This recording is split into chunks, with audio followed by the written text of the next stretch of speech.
Good morning. Today we'll be reading out of the fifth book in the Left Behind series. We're reading the book called Apollyon, and today we will be reading chapter 18. And I'll begin to read. During the ensuing 5 months, the demon locust attacked anyone who did not have the seal of God on his or her forehead. And for 5 months after that, those among the last bitten still suffered. The starkest picture of the interminable suffering came from Hattie's ordeal at the Tribulation Force's safe house at Mount Prospect, Illinois. Her torment was so great that everyone, Rayford, Tyson, Chloe, and Floyd, begged her to give in to Christ, despite her anguished screams at all hours of the day and night. She stubbornly maintained that she was getting what she deserved and no less. Listening to her around the clock became so stressful to the force that Rayford made an executive decision and moved her to the basement where Ken had lived. As weeks passed, she became a shell of even the unhealthy frame she had been. Rayford felt as if he were visiting a living corpse every time he went down there, and he soon quit going alone. It was too frightening. Doc Charles tried to treat her symptoms, quickly discovering it was futile, and the rest took turns delivering her meals, which were rarely touched. She ate much less than should have been required to keep her alive, but as the Bible predicted, she did not die. It got to where Rayford had to visit Hattie with one of the others, and even then he didn't sleep well afterward. Hattie was skeletal, her dark eyes sunk deep into her head, her lips stretched thin and taut across teeth that now looked too big for her mouth. Eventually, she could not speak, but communicated by a series of grunts and gestures. Finally, she refused to even turn and look when somebody came down. Hattie finally forced herself to talk when Chloe somehow located her sister Nancy working at an abortion clinic out west. All the other members of Hattie's family had died in various ways before the plagues of locusts. Now Hattie spoke to her sister for the first time in months. Nancy had somehow avoided for a few months the sting of a scorpion locust, but now she too was a victim. Nancy, you must believe in Jesus, Hattie managed, though she spoke as if her mouth was full of sores. It's the only answer. He loves you. Do it. Floyd had overheard Hattie's end of the conversation and asked Rayford and Tyson to join him in talking to her, but she was more belligerent than ever. But it's so obvious you know the truth, Tyson said, and the truth shall set you free. Don't you see, I don't want to be free. I only want to stay alive long enough to kill Nikolai, and I will. Then I don't care what happens to me. But we care, Rayford said. You'll be all right, she said, rolling over and turning her back to them. Chloe, getting toward the end of her pregnancy, finally couldn't navigate the stairs. She told Rayford that the prayer of her life now was that Buck would somehow make it home before the baby was born. Tyson was busier than ever. He passed on miraculous reports from the 144,000 witnesses who had fanned out to serve as missionaries to every country, not just their own. Stories poured in of obscure tribal groups understanding in their own language and becoming tribulation saints. Tyson wrote to nearly 1 billion website visitors every day that this was the last period during the end of time when believers would have any semblance of freedom. Now is the time, my dear brothers and sisters, he wrote, with everyone else vulnerable to the attacks of the locust hordes. They must stay inside or venture out only with bulky protective gear. This is our chance to put into place mechanisms that will allow us to survive when the world system requires its own mark one day. We will be allowed to neither buy nor sell without the mark, and it is a mark then once taken seals the fate of the bearer for all time. Just as the mark we now bear has sealed us for eternity. I beg of you not to look upon God as a mean or capricious when we see the intense suffering at the bite victims. This is all part of his master design to turn people to him so he can demonstrate his love. The scriptures tell us God is ready to pardon, gracious and merciful, slow to anger, and abundant in kindness. How it must pain him to have to resort to such measures to reach those he loves.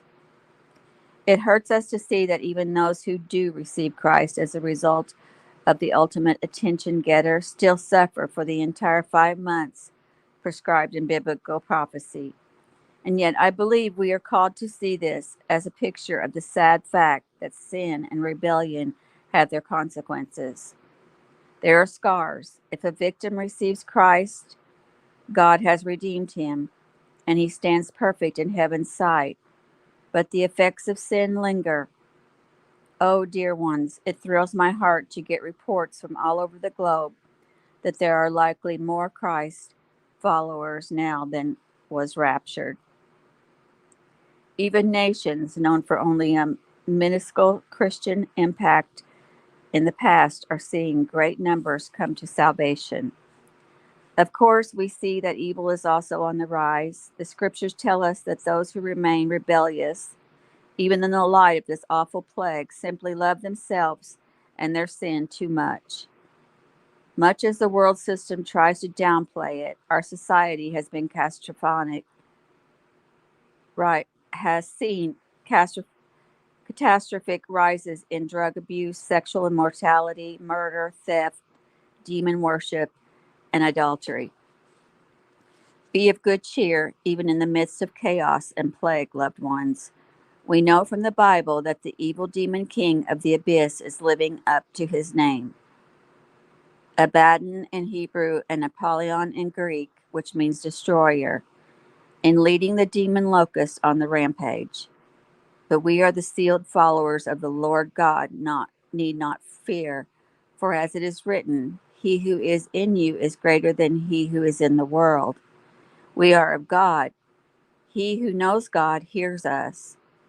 He who is not of God does not hear us. By this we know the spirit of the truth and the spirit of error. Always test my teaching against the Bible. Read it every day.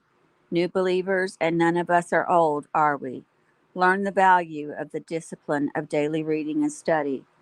When we see the ugly creatures that have invaded the earth, it becomes obvious that we too must go to war. Finally, my brethren, with the Apostle Paul, I urge you to be strong in the Lord and in the power of his might. Put on the whole armor of God, that you may be able to stand against the wiles of the devil. For we do not wrestle against flesh and blood, but against principalities, against powers, against the rulers of the darkness of this age, against spiritual hosts of wickedness in the heavenly places. Therefore, take up the whole armor of God, that you may be able to withstand in the evil day, and having done all, to stand. Stand therefore, having guarded your waist with truth, having put on the breastplate of righteousness, and having shod your feet with the preparation of the gospel of peace. Above all, taking the shield of faith, with which you will be able to quench all the fiery darts of the wicked one. And take the helmet of salvation and the sword of the Spirit, which is the word of God, praying always with all prayer and supplication in the Spirit, being watchful to this end with all perseverance and supplication for all the saints and for me. The utterance may be given to me, that I may open my mouth boldly to make known the mystery of the gospel. Until next we interact through this miracle of technology the Lord has used to build a mighty church against all odds, I remain your servant and his, Tyson Ben Judah. Buck knew that Jacob and Hannelore and Stefan had grown in their faith when they insisted on moving into the Rosenzweig estate and caring for Chaim and Jonas for several months. They brought with them Hannelore's mother, who had received Christ the day the locusts attacked. Even in her suffering, she read and studied and prayed, often pleading with Chaim and Jonas to also come to Christ. Even after Jonas did, Chaim remained resolute. Unable to find a commercial flight that had a full crew, Buck desperately searched among the saints to find someone who might charter him back to the States for the birth of their child. At wit's ends, he tried calling Mac in New Babylon, but was unable to get through. He tried emailing him a heavily coded message, and an hour later received a lengthy reply. I'm still looking forward to meeting you, Mr. Williams. Of course, your father-in-law has told me all about you, but don't worry, I didn't believe a word of it. How do you like the email system David has set me up with here? He's built it into all the safeguards you could imagine. If someone walked in on me right now, they wouldn't be able to read what I've just written. I gather you need a charter flight out of there. Try Abdullah Smith in Jordan. The name looks weird, but he has his reasons. And he is a believer. Mention my name and he'll charge you double. Just kidding. If he can handle the job, he'll take care of you. I'll copy this to your people so they'll know what's going on here. David has said and I had to fake locust stings to keep from revealing ourselves. In the process, we discovered several other clandestine believers in the ranks here. Carpathia and Leon are quarantined in a fallout shelter that has served to keep out the locusts too, though almost everyone else, including the 10 rulers and even Peter II, have been stung and are suffering. When you see Carpathia on the news telling everyone that the stories of poisonous bites are exaggerated while he sits there with a locust on his shoulder as a pet, don't believe it. It's a trick of photographic technology. Of course, the real things probably wouldn't bite Nikolai or Leon out of professional courtesy.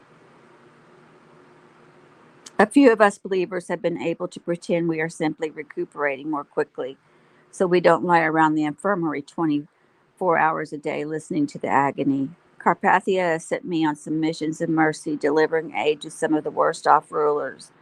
What he doesn't know is that David has picked up clandestine shipments of literature, copies of Tyson's studies in different languages, and has jammed the cargo hold of the Condor 216 with them.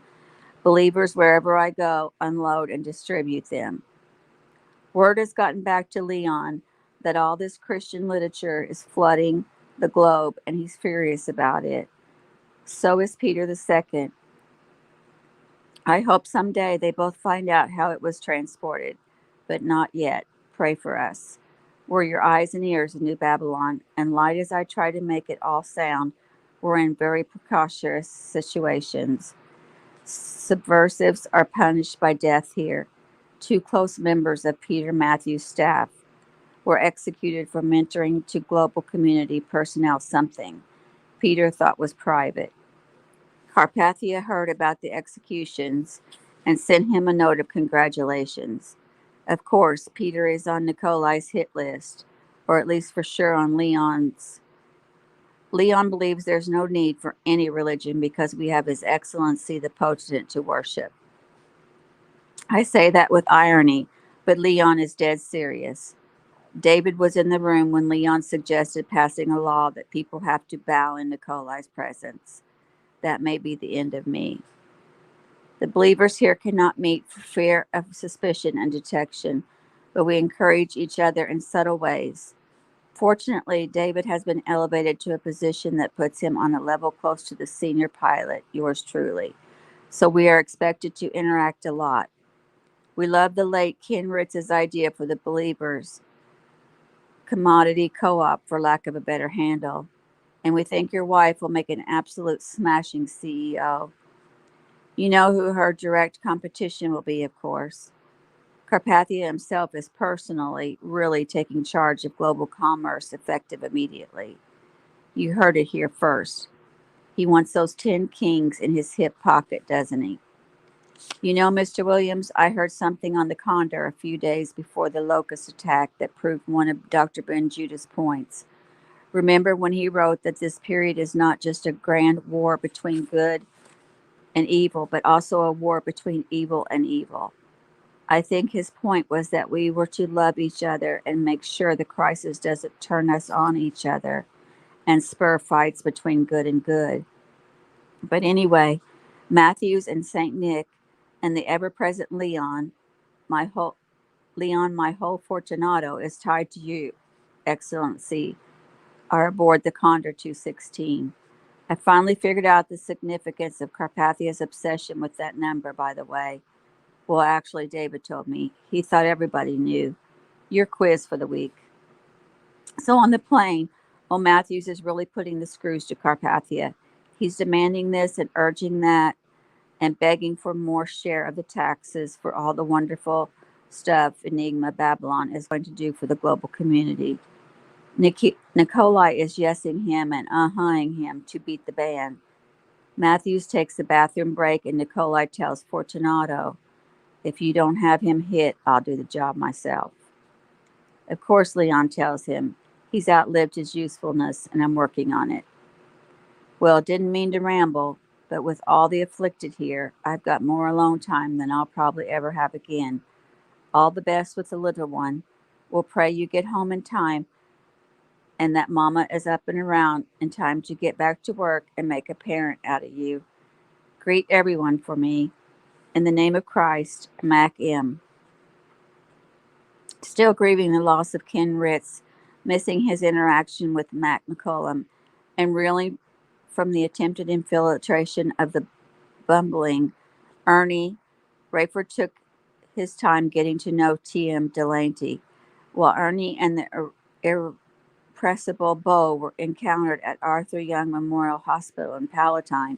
Rayford made several trips to the Milwaukee airport to sift through Ken's things. As often as not, he'd see T. They shared life stories over a couple of lunches, and Rayford knew they had taken a step toward potential friendship when he mustered the courage to ask, what does T.M. stand for? To T gave him a you had to ask, didn't you look? If I wanted people to know that, I would have resorted to initials. I wouldn't have resorted to initials. Sorry, just wondering why you go by T, that's all. I got a crummy first name. What can I tell you? My mother was African American and my father Scottish Irish. Heavy on the Scotch, sad to say. She named me after an old school teacher of hers. Tyrola made a good last name, but if you were hung with that moniker, what would you go by? I'd go buy a ticket out of town, T. Sorry I asked. Middle name wasn't an option? Mark. Rayford shrugged. What's wrong with that? Nothing, except do I look like a Mark? Admit it. I look like a T. Tyrola Mark Delanty was the only member of his small church to be left behind at the rapture. I was suicidal, he said, and I can't say I've had much fun even since I finally got right with God. Lost a wife of 14 years and 6 kids, my whole extended family, friends, church people, everybody. Rayford asked whom he met with now. There are about 30 believers in my neighborhood, more all the time. Neighborhood is overstating it, of course. We're all living in our original homes, but they're worthless. Just happen to not fall over. So there are living spaces.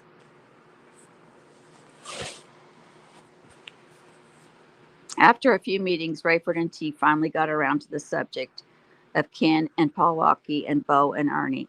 It turned out that T was the major owner of the airport, having bought it from a county, have, having bought it from the county a couple of years before the rapture. Never made much money at it, low margin, but it was turning. Ken and several other regulars flew out of here. Ken lived here, as you know, until the earthquake when he moved in with you guys. Beau was the only son of a wealthy investor who owned 5% of the business, but who had died in a car wreck when the rapture took drivers from cars in front and in back of his. In the ensuing chaos,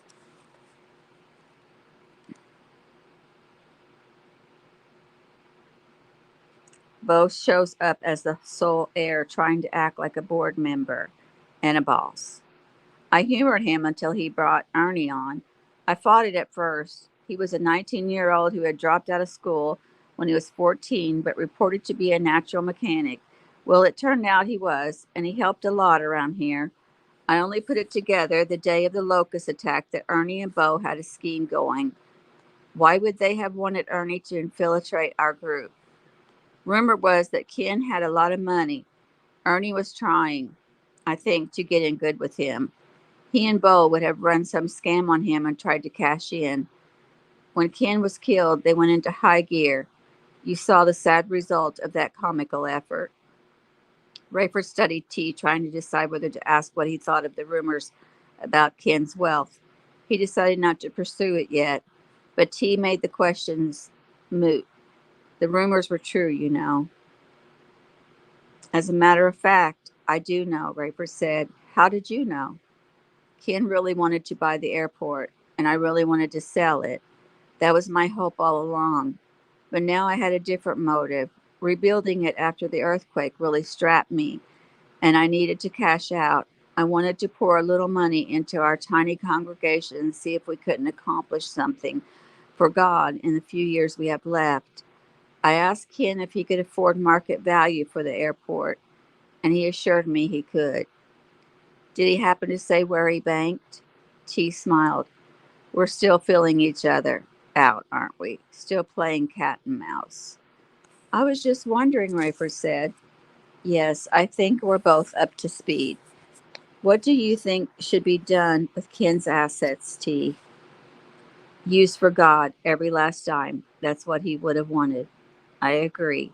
Does that money belong to anyone else? Legally, I mean? Nope. And you have access to it?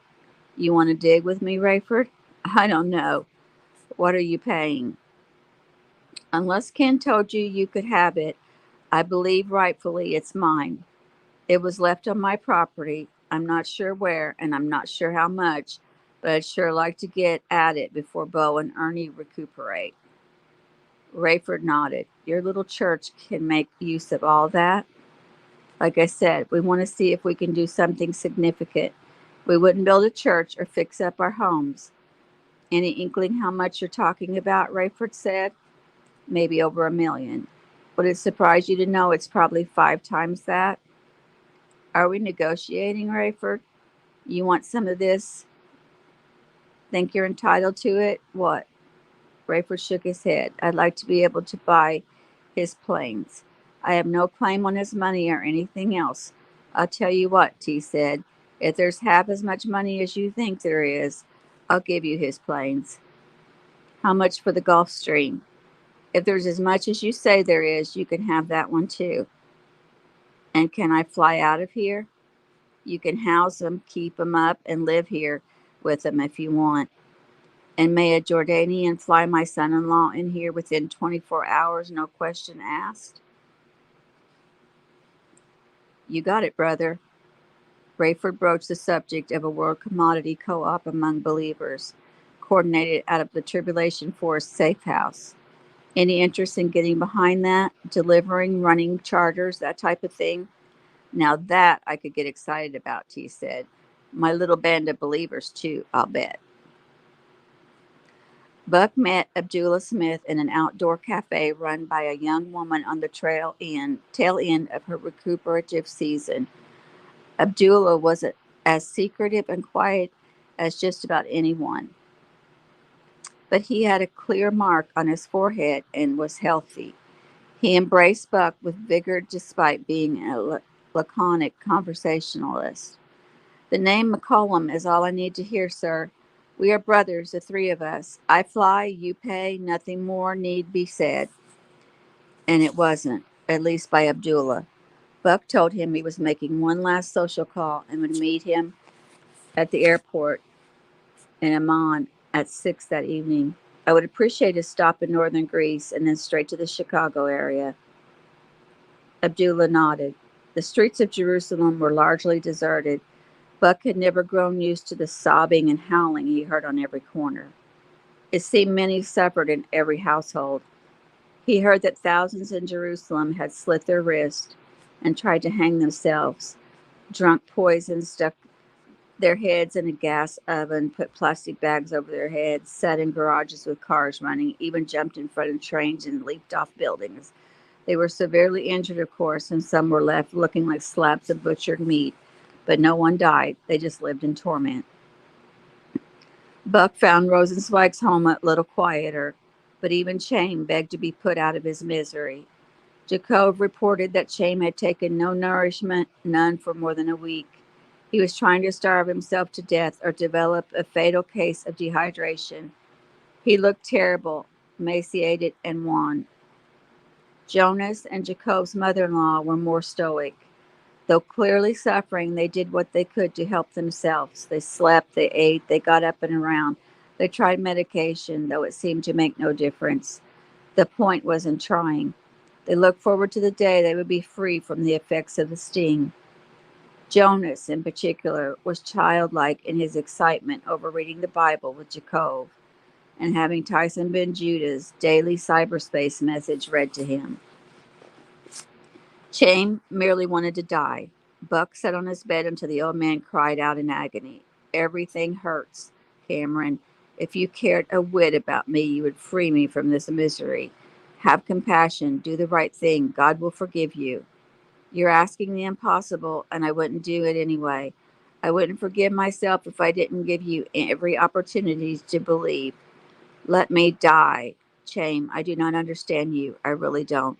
You know the truth. Your suffering will be over in several weeks, and I will never survive that long. And you'll have something to live for. Chaim was silent and still for a long time, as if peace had come over him. But it had not. To tell you the truth, my young friend, I don't understand either. I confess I want to come to Christ, but a battle rages within me, and I simply cannot. You can.